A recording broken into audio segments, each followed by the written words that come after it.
Allez, avec Grégoire Tournon, on va s'intéresser à une activité sportive qui est pas mal, en fait, très détente, etc. Pour le week-end, c'est une bonne idée. On peut le faire une fois de temps en temps. Je veux parler du canyoning, mais alors pas du canyoning classique. Non, on a trouvé de nuit. Voilà. Alors pour ceux qui ne connaissent pas le canyoning, la descente de canyon, là on ne pouvait pas dormir avec le bruit de l'eau. Alors pour ceux qui ne connaissent pas, c'est une activité aquatique, extrêmement ludique, mais sportive et qui se pratique donc 2 jours habituellement. Le but du jeu, c'est descendre un canyon, un vallon, une gorge où il y a de l'eau. Généralement on le fait de l'amont vers l'aval, il y en a qui le font à l'envers, hein, mais bon, nous on l'a fait quand même de l'amont vers l'aval. Et vous nagez, vous sautez, vous faites des descentes en rappel, voilà. En gros, il y a plein d'activités sur le même parcours. Aussi. Vous glissez, vous pouvez faire des toboggans. Casser la figure aussi.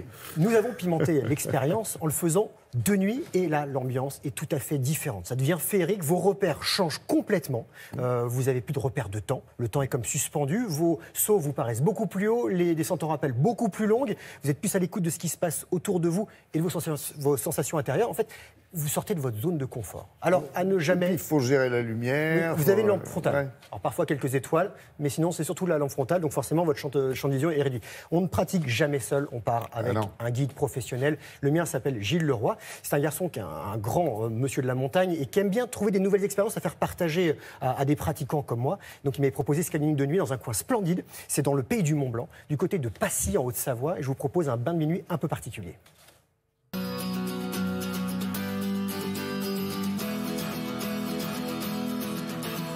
Le canyon, c'est donc une activité qui nous permet de descendre dans un cours d'eau en désescaladant, en marchant ou bien en passant à travers les cascades avec des techniques de corde, en sautant ou en glissant dans des toboggans. On va vérifier le matos, que vous ayez bien le baudrier, le casque, la lampe parce qu'on va être de nuit, donc il faut bien voir. Elle a combien, l'eau, là ? L'eau, là, à peu près 25-26, on a mis le chauffage. Tu te moques de moi, là. Elle a combien, vraiment ? Non, à peu près, elle doit être à 14 degrés. Oh, ça va. Ah, impeccable, c'est parti. On est où ? Donc là, ici, on est dans le secteur de Passy, au canyon de Rotte de Balme, avec un ruisseau qui se jette dans le ruisseau de l'Arve. Le canyon, il va durer 1h30. De nuit ? Alors de nuit, on rajoute une bonne demi-heure, et donc on est à 2 heures, le canyon.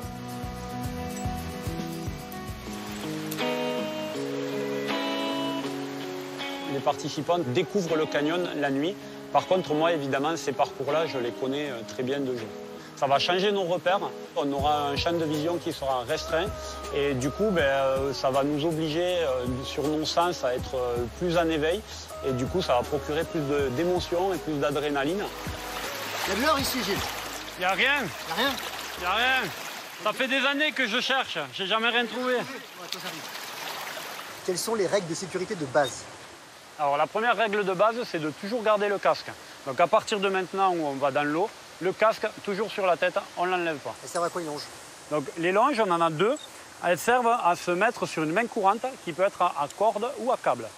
Et on les manipule tout le temps, une après l'autre. Donc on en met une, on met l'autre, et puis on évolue comme ça. J'enlève jamais les deux en même temps. Et on n'enlève jamais les deux en même temps.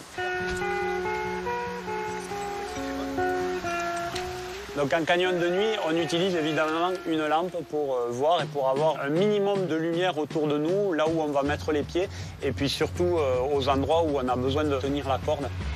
Donc là, on arrive sur un toboggan. Okay, donc position de toboggan, allongé, dos à la cascade, on croise les bras et on rentre les coudes. C'est parti. Il y a des obstacles qui seraient beaucoup plus difficiles à passer la nuit, notamment tout ce qui est obstacle aquatique. Ça peut être des passages de siphon, des passages d'étroiture ou des mouvements d'eau dans lesquels notre corps est perturbé et ça nous demande de voir l'arrivée de ces passages et ce qu'on ne voit pas la nuit. Donc ça, effectivement, on les évitera.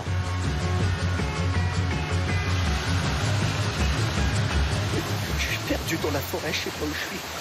Je me sens seul. Grégoire, viens par ici. Ah, ok, j'arrive, ok. C'est une cascade. Alors encore une fois, c'est pas très compliqué, elle n'est pas très haute. Donc l'idée, c'est de descendre en rappel en ayant toujours à l'esprit de tenir la corde. Toujours tenir la corde sans jamais la lâcher. Et le but du jeu, c'est de regarder ses pieds et d'essayer de poser les pieds les uns après les autres sur la paroi. On va, dans un certain sens, au-delà de nos limites quand on fait du canyon de nuit. tout en restant dans un environnement spécifique et qui est sécurisé par un guide professionnel, bien entendu.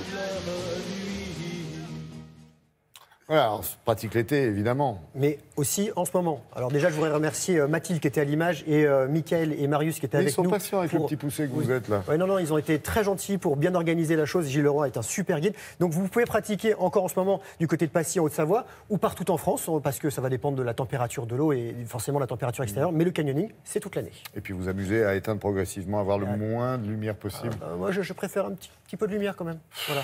On ne peut pas plaisanter avec Greg, hein, c'est pénible.